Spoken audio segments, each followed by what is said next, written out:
ती म्हणते हाजूच्या बापाला वगैरे हे करू नको. हो कारण काय कोण त्याचा बर्थडे आहे ना उद्या.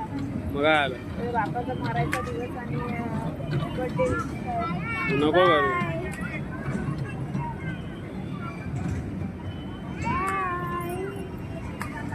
सरळ बघ.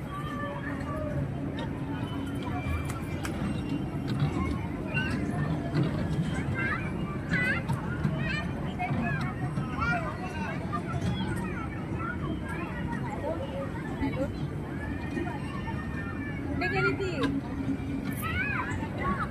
आता गेली. आपली चिऊ BMW मध्ये बसली आहे. BMW मध्ये बसली आहे आपली चिऊ.